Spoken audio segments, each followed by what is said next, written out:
코부터 먼저 할게요. 들어갑니다.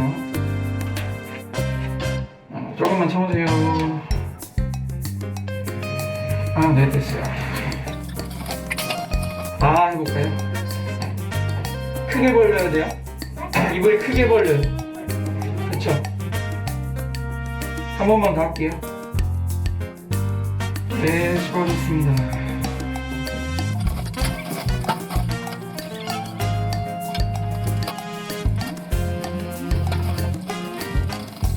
더워.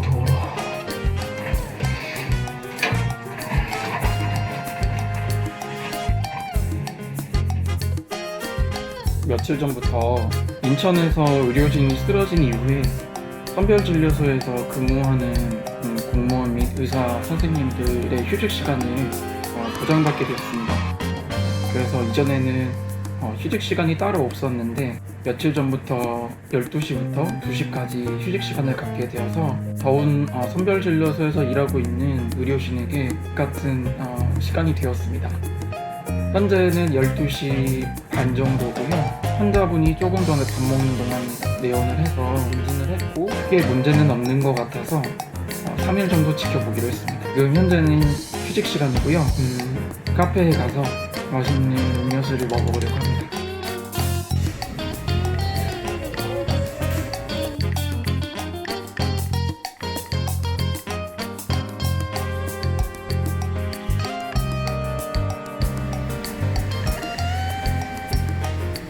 정말 시원하고 맛있습니다. 제가 여름을 기다리는 가장 큰 이유 중 하나는 이렇게 맛있는 수박 주스를 먹을 수 있다는 건데요. 이런 식으로 조그만한 곳에서 행복을 찾으려고 노력해야 힘들지 않게 일을 할 수 있는 것 같습니다.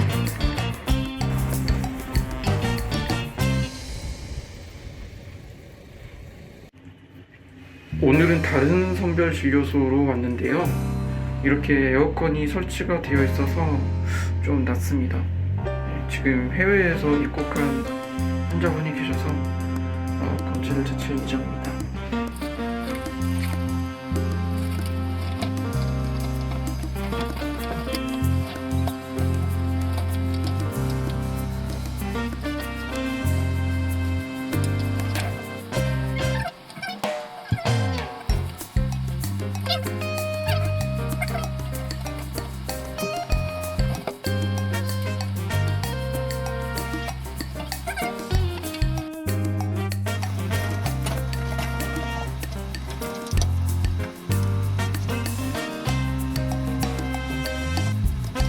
제가 최대한 안 아프게 해볼게요. 코부터 먼저 할게요. 네, 들어갑니다. 잠깐만 참으세요.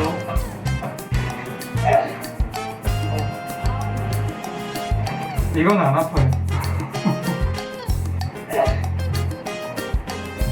여보세요? 네. 한 번만 더 할게요. 네, 수고하셨습니다. 수고하셨어요.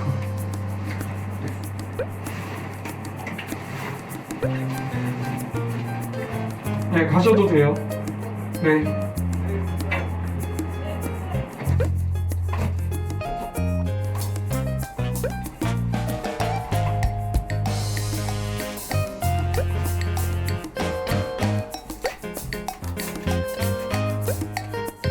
오늘도 선별진료소에서 제가 근무를 했고요. 한 20명 정도 환자분들이 찾아와서 그 중에 이제 외국에서 입국하신 몇 분, 그리고 유증상자 한 2분 정도 해서 총 6분 정도 검사를 진행했습니다. 이도 궁금해 하시는 것 중에 한 가지가 나는 증상이 없는데 그래도 가서 검사를 해야 되냐고 물어보시는 분들이 굉장히 많습니다.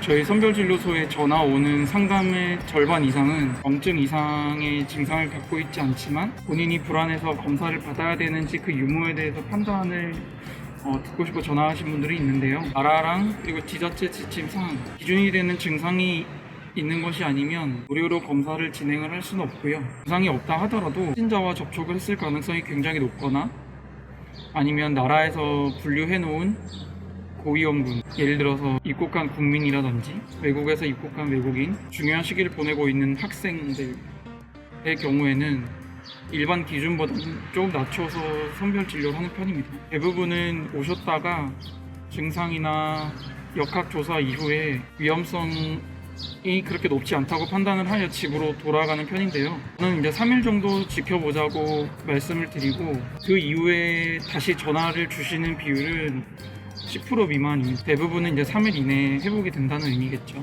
뭐 어떤 분들은 무증상자, 증상이 없는데도 코로나 바이러스를 옮길 수 있지 않느냐라고 여쭤보실 수도 있는데요.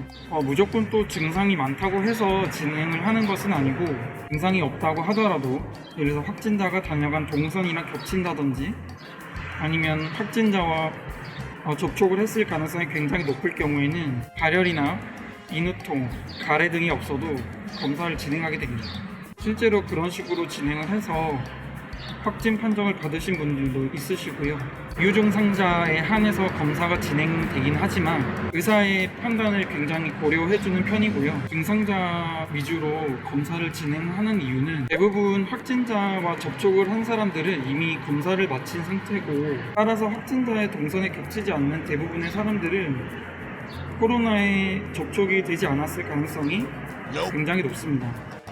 그러니까 확진자와 접촉 이후에 꽤 시간이 지나서 발견될 가능성이 크기 때문에 증상이 어느 정도 나온 환자들 중에서 검사를 하는 것이 합리적이라고 생각합니다. 검사를 해야 되는지 말아야 되는지 여부가 궁금하시다면 언제든지 선별진료소로 전화를 주셔서 의사와 상담 이후에 방문을 해서 검사를 할지 아니면 좀 더 기다려볼지 결정하는 것이 좋겠습니다. 그러면 저는 오늘 퇴근 시간이 되어서 퇴근해 보도록 하겠습니다. 네, 오늘도 시청해 주셔서 감사합니다.